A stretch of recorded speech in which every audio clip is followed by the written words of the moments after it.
Video ini dihasilkan untuk memberi cetusan idea terhadap sesuatu isu dan dipersembahkan secara santai. Jika ianya dirasakan perlu untuk dibincangkan secara lebih serius, sila kemukakannya kepada pihak yang lebih pakar atau yang berautoriti. Pernah dengar nama Muhammad bin Idris bin Al-Abbas? Siapa dia kak? Tak tahu kata pengikut Imam Syafi'i. Inilah nama original dia. Nama original Imam Syafi'i. Imam yang mazhab kita ikuti. Syafi'i ini dia ambil nama moyang-moyang dia lah. Saya pun sebenarnya baru tahu juga bila baca-baca nak buat ni juga tahu. Tapi saya dah lama tahu Imam Syafi'i ini bukan nama dia. Nama original dia bukan nama original dia, tapi tak tahu, tak pasti nama yang sebenar dia. Jadi apabila saya tahu ni, saya kongsikan dengan tuan-tuan dan puan lah. Ingat sampaikanlah walaupun satu ayat. Okey. Sembang pasal mazhab ni, boleh kata semua kita ni beramal ibadat ikut mazhab ya. Ikut mazhab. Saya tak nak mengupas pasal definisi mazhab itu. Tuan-tuan boleh cari sendiri dalam artikel yang saya rasa pengertian yang lebih baik daripada yang saya bagikan lah. Kalau tidak, panjang pula masa yang diperlukan ya. Ni pun tinggi makam bercakap pasal mazhab ni. Saya ni walaupun baca beberapa artikel masih tak faham-faham juga. Sebenarnya bukanlah tak faham semua. Maksud saya faham sikit. Faham sikit ni tak layak untuk dipersembahkan ataupun diperbincangkan ataupun diberitahu orang. Baik saya cakap tak tahu. Senang. Okey. Dalam beberapa penulis saya yang saya jumpa, ni sikit intro lah ya pasal mazhab.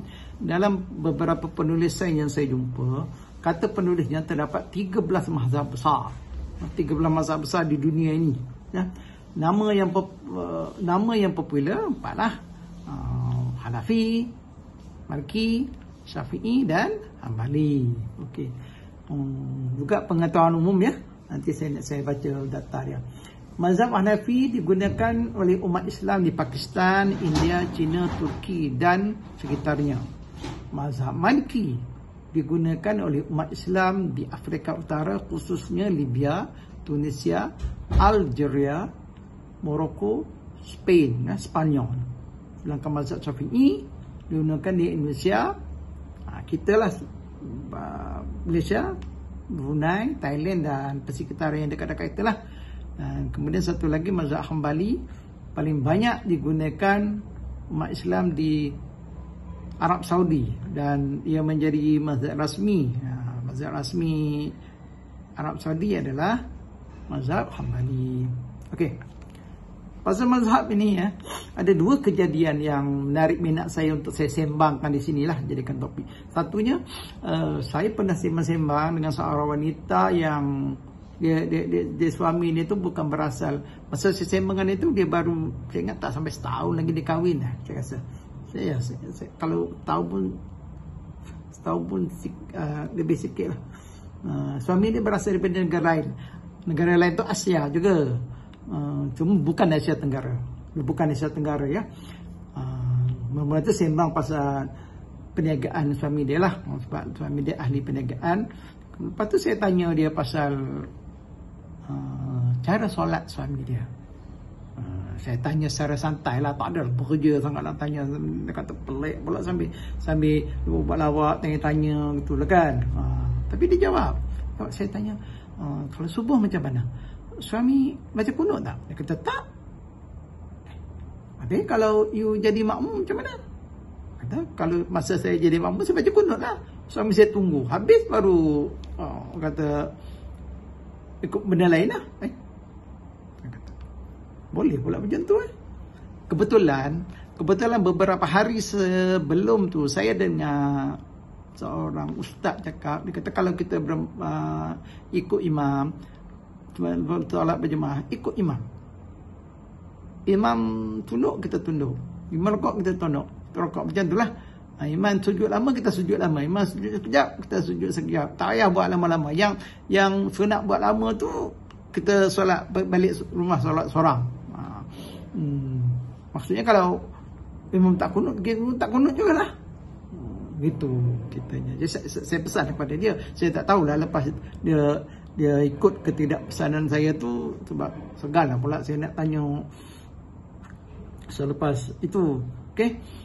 Dan satu lagi kes, saya tengok YouTube seorang ustaz ni bercakap pasal amalan-amalan dalam Islam mengikut mazhab-mazhab tertentu.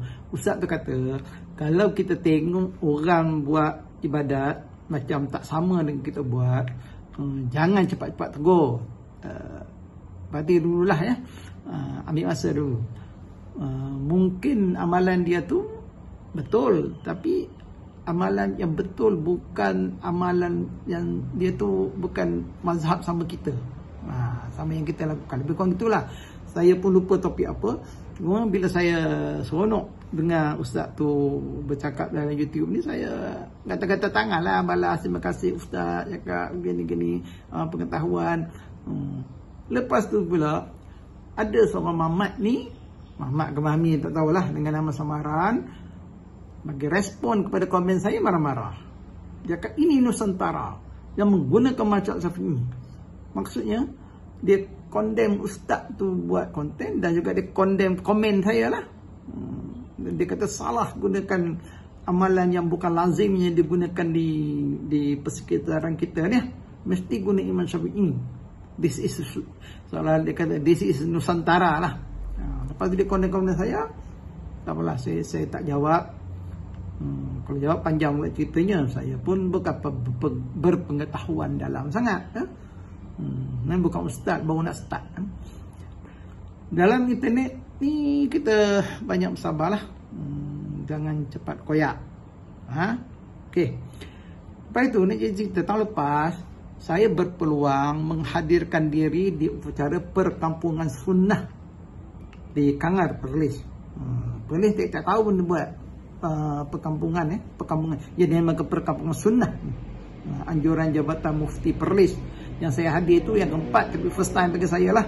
Sebab sebelum tu ada saya kerja, tak penjing lagi, kemudian semangat nak penjing, masa dah penjing Covid pula. Okey.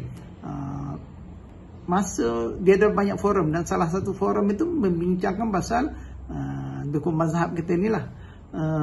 Berkaitan dengan mazhab, ada 3 panel, iaitu Ustaz Fathul Bari. Ustaz Fathul Bari dia ambil calon lagi tu masa PRN, pilihan bukan PRN PR juga itu, tapi tak menang lah ya. Bukan Ustaz Maulana Fakhrul Razi, ini nama besar dalam dunia Islam di kita lah. Dan Ustaz Zaharuddin ni dia memang ulama. Bukan saya seorang lah yang mengiktirafnya lah, ulama dalam hal-hal bisnes ni. Seolah-olahnya kalau Ustaz Zaharuddin kata bisnes itu halal, on. Kalau Ustaz Zaharuddin bagi pendapat, dia kata bisnes yang nak buat itu haram, tak boleh, haram lah dia. Kami merujuk kepada dia. Hal-hal perniagaan dan perbankan.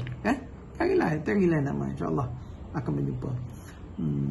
Saya tanya, dan saya tanya nanti dengar soalan saya dan ulasan yang diberikan. Yang bagi respon adalah Maulana Fakhrul Razi. Okey?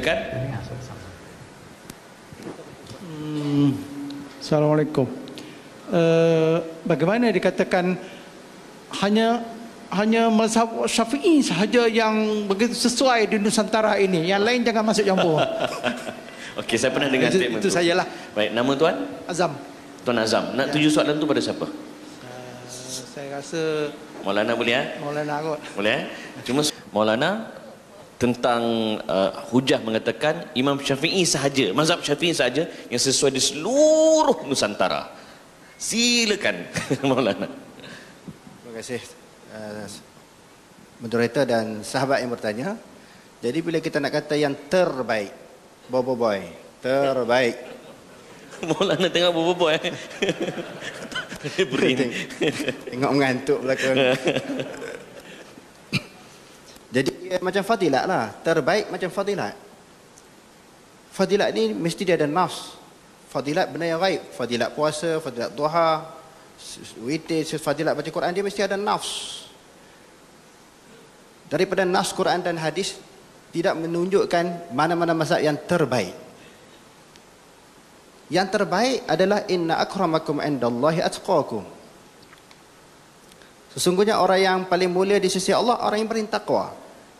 Daripada contoh, daripada kalangan ulama yang 4 ini, semuanya terbaik. Tetapi siapa yang paling tinggi ketakwaannya, ketakutannya kepada Allah, yang tu paling baik di sisi Allah. Bukan mana-mana mazhab. Itu yang pertama. Yang kedua, kalau tuan-tuan, saudara-saudara pergi negara luar, negara Arab ke, Pakistan, India, tanya mazhab apa yang paling baik, dia nak jawab apa? Mazhab dia? Dia kata mazhab Hanafi. Ada bertumbuk di situ.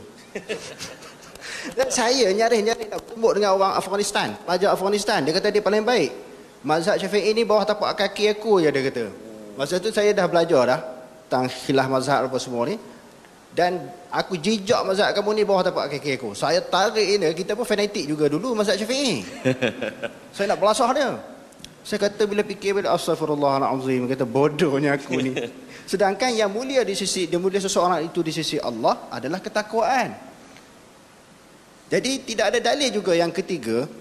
Orang Malaysia mesti kena pegang mazhab Syafi'i. Orang luar mazhab Hanbali, Maliki dan sebagainya tak ada dalil dalam Quran dan hadis.